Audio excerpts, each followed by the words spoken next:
สบายดีพ่อแม่พี่น้องสบายดีสวัสดีนะคะพี่FC ทั้งฝั่งไทยแล้วก็ฝั่งลาวด้วยนะคะ แล้วก็ต่างประเทศด้วยนะคะ วันนี้น้องขวัญมีภาพบรรยากาศจากบ้านนะคะ มาให้พี่พ่อแม่ได้รับชมกัน นั่นก็คือลำวงบ้านนอกค่ะลำวงอยู่บ้านน้องขวัญนะคะ วันนี้มีงานบุญบ้านน้องขวัญนะคะคึกคืนมากแต่ว่าไม่สามารถที่จะเล่นเสียงได้นะคะกลัวโดนลิขสิทธิ์กลัวโดนติดลิขสิทธิ์นะคะก็จะมาพากเสียงให้ดูให้ฟังนะคะทุกคนหลานส่งมาให้ก็คือแบบว่าคึกคืนมากเอาจนแบบลำวงหน้าเวทีแทบแตกเลยทุกคนดูผู้ใดอยู่บ้านเฮากะเล่นเพื่อในเด้อจ้าเห็นภาพบรรยากาศนี่แล้วคิดเห็นข้าวยังหน่อยเนาะแบบว่าไปเต้นลำวงกินเหล้าอย่างประมาณนี้เนาะตอนเป็นสาวไปลินเต้นลำวงกับหมู่กับครูผู้ใดมีผู้บ่าวก็เอาผู้บ่าวไปเต้นหน้าเวทีแต่น้องควันบ่มีน้องควันก็เต้นกับหมู่เบิ่งภาพบรรยากาศคือแบบโอ้โหอันนี้ตอนกลางตอนหัวค่ำเนาะยังบ่ทันได้มีคนมาปานใดแต่ว่ากลางคืนมานี่คือแบบลำวงแน่นนะแน่นมากเต็มเลยคนแออัดขนาดสุดยอดนี่แหละลำวงประเทศลาวนะคะทุกคนชื่อว่าลำวงเสียงสวรรค์นะคะลำวงเสียงสวรรค์ตั้งอยู่บ้านนาคูนะคะวันนี้มีงานเมื่อวานเนาะเมื่อวานน้องส่งมาให้หลานส่งมาให้ว่าส่งวิดีโอมาให้พี่ดูภาพมันอาจจะเบอร์หรือว่าอยากจะสั้นๆหน่อยนะคะทุกคนเพราะว่าน้องเขาก็ถ่ายวิดีโอไม่ค่อยเก่งนะคะก็บรรยากาศก็จะประมาณนี้นะคะทุกคนดูไฟแสงสีโอ้ยน้องควันคิดหัวตอนยังหน่อยนอนตอนเป็นสาวเนาะไปหลินบุญบ้านใดบ่เว้นไปตามภาษาผู้สาวเนาะแต่ว่าไปกะบ่ได้ยังกับหมู่ดอกเพราะว่าบ่ค่อยสิได้อันนี้ปานใดไปกับหมู่ก็กินเบียร์กินเหล้าอะไรก็ทางนี้ก็ย่านเนาะก็บ่ค่อยได้กินย่าน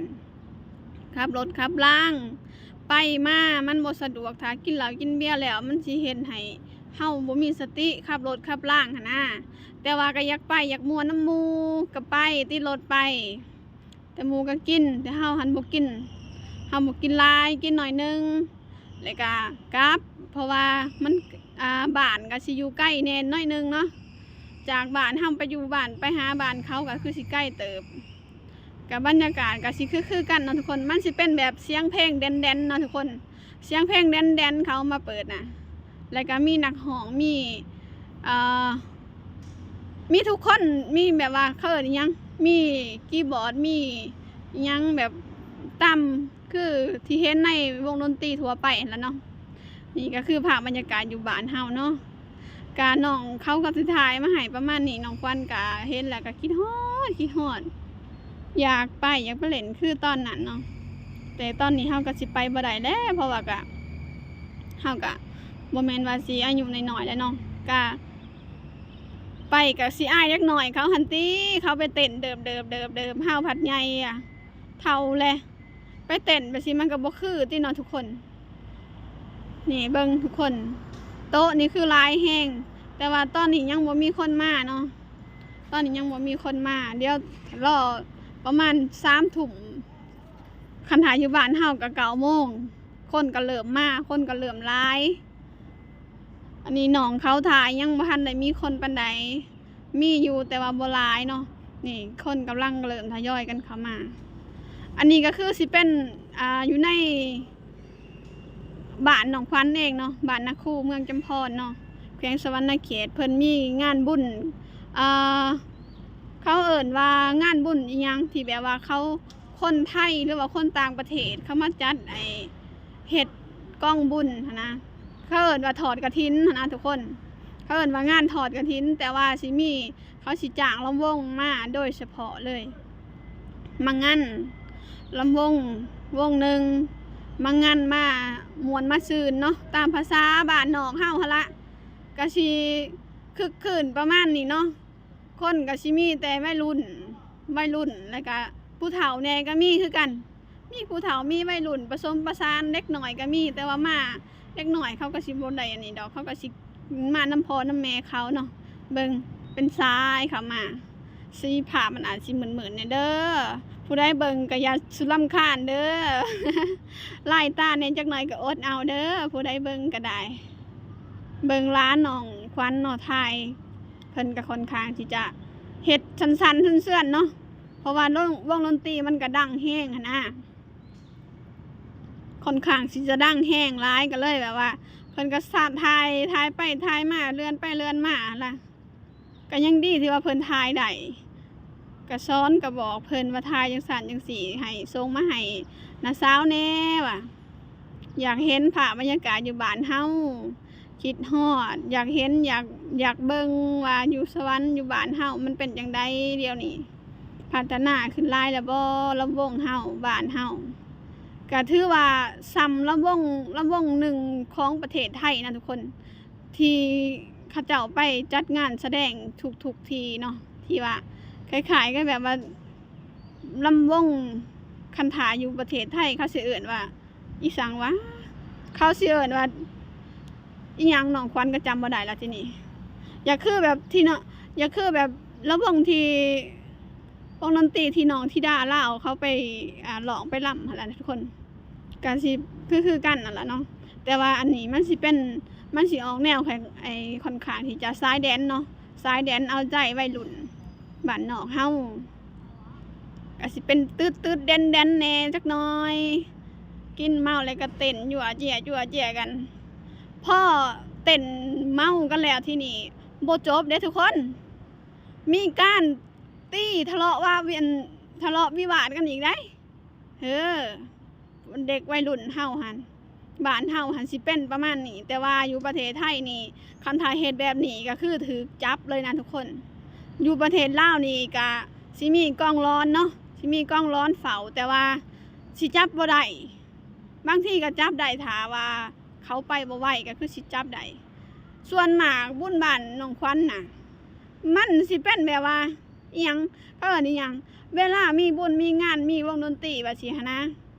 มักสิจะแบบตีกันทุกคนกินเมามาแล้วตีกันบางทีก็แบบหยาดผู้สาวว่าสินะผู้สาวมากับผู้บ่าวอีกคนนึงก็มาเจอกันอีหยังประมาณนี้นะแล้วก็แบบมาตีกันในลำวงบางทีก็เมาแล้วก็โมโหซึกโตแล้วก็ตีกันแล้วก็ถือกล้องร้อนจับไปบ้านนี้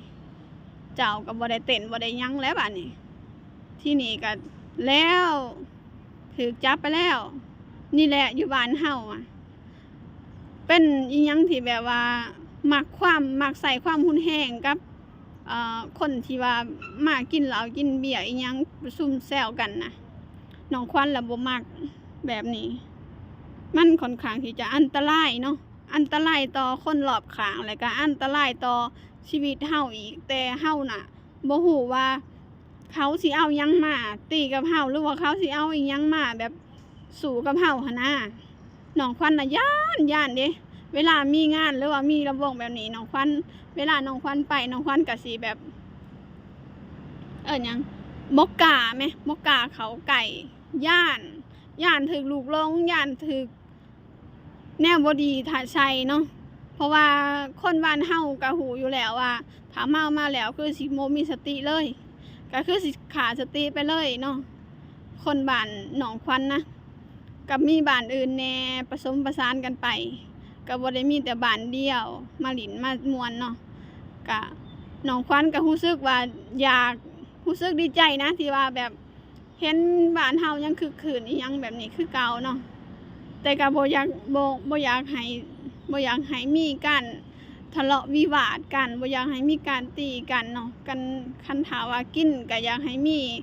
สติหรือว่าอยากให้แบบคอยกินคอยเล่นคอยเที่ยวเนาะ